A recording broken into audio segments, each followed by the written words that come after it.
పాలం హనుమయ్య. ఏం చేస్తుంటారు? ముఠా పని. ఎక్కడన్నా మీది ఏరియా? ఇక్కడ ఎన్టీఆర్ కాంప్లెక్స్. అండి ప్రస్తుతం చూస్తున్నారు కదా, ఇక్కడ విజయవాడ తూర్పు నియోజకవర్గం తరపు నుంచి కూటమి తరపున గద్దె రామ్మోహన్ గారు పోటీ చేస్తున్నారు, వైసీపీ నుంచి దేవినేని అవినాష్ గారు పోటీ చేస్తున్నారు కదా.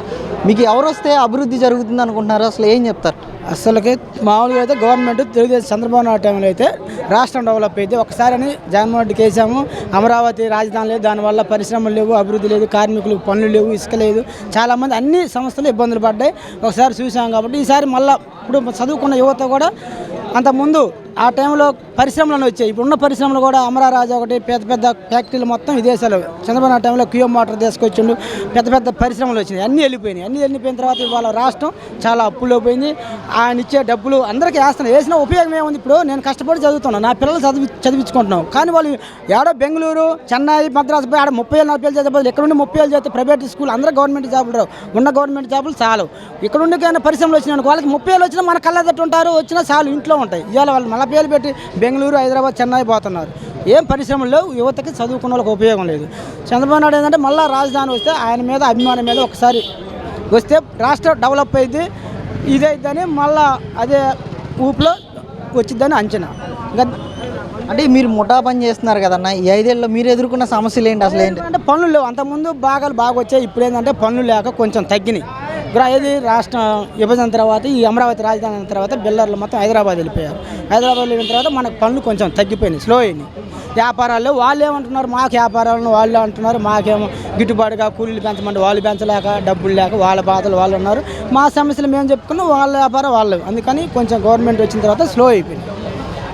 మరి అంటే ఈ నెల కరెంటు బిల్లులు ఎలా ఉన్నాయన్న? గతంలో కంటే ఈరోజు ఎలా ఉన్నాయి సార్? ఈ కరెంటు బిల్లు 2-3-4 సార్లు పెంచినాయి ప్రభుత్వం వచ్చిన తర్వాత. అంతకుముందు 400 వచ్చేది, ఇవాళ 1000 రూపాయలు అవుతుంది, 800-900 పెరిగింది. ఛార్జీలు, ఎక్స్ట్రా ఛార్జీలు కూడా వేశారు ఈ గవర్నమెంట్ వచ్చిన తర్వాత. అది అంటే ఈరోజు రేట్లు ఎలా ఉన్నాయి? కొనుక్కోగలుగుతున్నారా నిత్యావసర సరుకులు? అన్నీ పెరిగినాయి, డీజిల్ కానీ నిత్యావసరం అన్ని సెంట్రల్ నుంచి కేంద్ర ప్రభుత్వమే పెంచి తెంగింది, మొత్తం పెంచింది. ఏమైనా దానికి తగ్గట్టు వీళ్ళు పెంచి తెంగినారు. ఇలా ఉన్న పరిస్థితులను బట్టి అయితే తెచ్చేదాన్ని బట్టి ఇవాళ అన్ని రేట్లు పెరిగినాయి.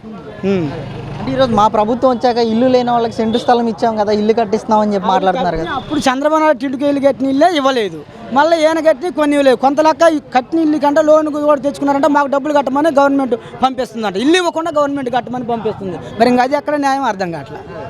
అంటే ఇక్కడ తూర్పు నియోజకవర్గ ప్రజలందరికీ కూడా అవినాష్ గారు ఈరోజు చెప్తున్నారు, నేను మంచి చేశాను, సంక్షేమ పథకాలు అన్నీ అందించాం ప్రతి ఇంటికి కూడా అని చెప్పి మాట్లాడడం. కానీ ఈరోజు రిటర్నింగ్ వాల్ కట్టించి ఎంతోమంది ఇల్లు కాపాడాము, మేమే మొత్తం పూర్తి చేసామని అంటున్నారు కదా, ఏం చెప్తారా? అంతకుముందు ఫస్ట్ రిటర్న్ వాలింగ్ చేసింది చంద్రబాబు నాయుడు, గద్దె రామ్మోహన్ ఫస్ట్ ఎమ్మెల్యే ఆయన సగం చేసిండు. తర్వాత గవర్నమెంట్ మారింది కాబట్టి ఈయన పూర్తి చేయాల్సింది బాధ్యత ఉంది కాబట్టి సగం కట్టి వీళ్ళు చేశారు. అవన్నీ గవర్నమెంట్ చేసిన. కాకపోతే జనాలు ఏంటంటే చంద్రబాబు నాయుడు వస్తే రాష్ట్రం అభివృద్ధి అయితే, అమరావతి రాజధాని అయితే ఆయన వస్తే మళ్ళీ రాష్ట్రాన్ని గాలిలో పెడతారని నమ్మకం ఉంది జనాలు. ఈ మన అవినాష్ గద్దె కాదు, చంద్రబాబు నాయుడు మీద అభిమానం ఉంది. చంద్రబాబు నాయుడు ఈసారి దానితో పవన్ కళ్యాణ్ గెలిచినా కాబట్టి ముఖ్యమంత్రి గ్యారెంటీగా అవుతారని మా నమ్మకం. అంటే ఈ 10 ఏళ్ళ నుంచి కూడా గద్దె రామ్మోహన్ గారు అది ఎమ్మెల్యేగా ఉన్నారు కదా, ఏమన్నా అభివృద్ధి చేశారా మీ ఏరియాకి? ఏంటి అసలు ఆయన పోయిన 5 సంవత్సరాలు ఆయనే కదా సగం కట్టింది. పోయిన గవర్నమెంట్ ఉన్నప్పుడు ఆయన గద్దె రామ్మోహన్ కట్టిండు. తర్వాత ఇప్పుడు ఈ గవర్నమెంట్ వచ్చిన తర్వాత వీళ్ళు కట్టినారు. ఆయన ఫస్ట్ ఆయన కడితేనే కదా ఆయన చూసి ఆయన కట్టింది ఎవరైనా.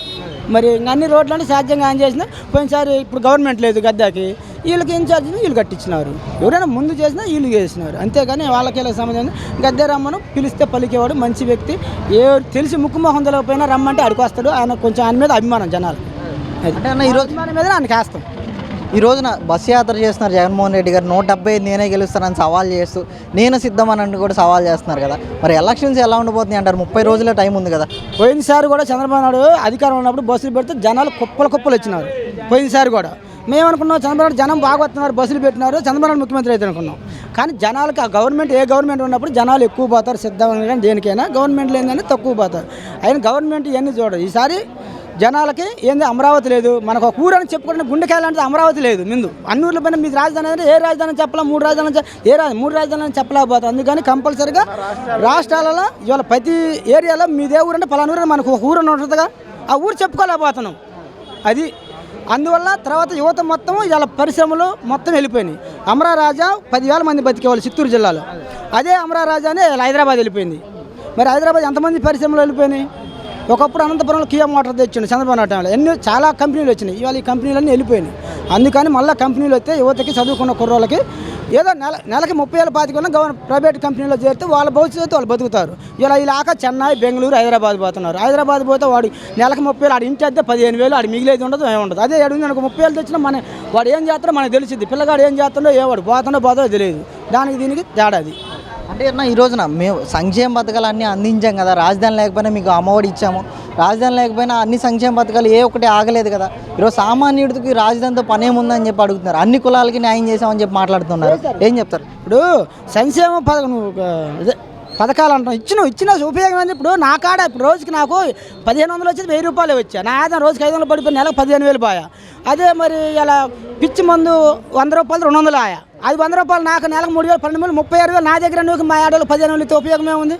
నా దగ్గర కూడా నూగుతున్నావు, అటు తిరిగి అట్టే పోతున్నాయి. అది సంక్షేమ పథకం కాదు, అది జరిగేది వ్యవహారమే కాదు. మరి ఈసారి ఎన్నికలు ఎలా ఉంటాయి అంటారు? ఏం చెప్తారు? ఈసారి ఎన్నికలు అంటే శాశ్వతంగా ఎవరు ఈసారి చంద్రబాబు నాయుడు ముఖ్యమంత్రి కావాలని జనాలు కోరుకుంటున్నారు. పవన్ కళ్యాణ్ ఉమ్మడి తర్వాత బీజేపీ కూడా కలిసింది కాబట్టి మళ్ళీ సెంటర్లో కేంద్రం వచ్చిందని చంద్రబాబు నాయుడు మన మళ్ళీ ముందు చూపుతూ రేపు గవర్నమెంట్ సెంటర్లో ఉంటే మనకు అభివృద్ధి చెందాలా, పోలవరం ఒకటి కావాలా, అమరావతి రాజధాని కావాలా, ఇవన్నీ మళ్ళీ కావాలంటే మోడీ రావాలని మోడీతో పెట్టుకున్నాడు. లేకపోతే అది కూడా జరిగేది కాదు. వాస్తవంగా మరి గవర్నమెంట్ రేపు 400 సీట్లు వస్తాయని అంచనా. కేంద్రంలో మళ్ళీ మోడీ రావాలి కాబట్టి ఆ మోడీ కోసం పొత్తు పెట్టుకున్నాడు చంద్రబాబు నాయుడు. లేకపోతే పబ్లిక్నే చేసేసేవాడు పోటీ. అది అంటే ఈరోజు రాష్ట్రానికి ఏం మేలు జరుగుతుందంటారు? ఈ కూటమి గెలిస్తే ఏంటి అసలు ఏం చెప్తారు? కూటమి గెలిస్తే పోలవరం ఫస్ట్, అమరావతి రాజధాని ఒకటి, తర్వాత యువతకి ఉద్యోగాలు, పరిశ్రమలు ఈ గ్యారెంటీకి వస్తాయి. చంద్రబాబు నాయుడు ముఖ్యమంత్రి అయితే ఈ మటుకు పక్కాగా వస్తాయి. నిరుపేదలకు ఇల్లు, మళ్ళీ 3 గ్యాస్ సిలిండర్లు లేడీస్కి, మరి అమ్మఒడి, 3 పిల్లలు ఉంటే 3 10 45,000 ఇస్తానంటుండు. ఇవన్నీ సంక్షేమ పథకాలు ఆయన ఇచ్చినని ఏం ఆగకుండా జరుపుతానంటాడు. అన్న ఇక్కడ తూర్పు నియోజకవర్గంలో గద్దె గారికి ఎంత మెజార్టీ రావచ్చు అంటారు ఈసారి ఎన్నికలు? ఎమ్మెల్యే గారు అయితే నెంబర్ 1. వ్యక్తిగతంగా అతనికి చెడ్డ పేరు లేదు, ఏ ఇది చేయడు. ఆయనకు పోయినసారి 15,000 వచ్చింది. ఈసారి ఇంకా జనసేన గెలిచింది కాబట్టి నా లెక్కలో 20,000 మెజార్టీతో గెలుస్తారని అంచనా. Thank you.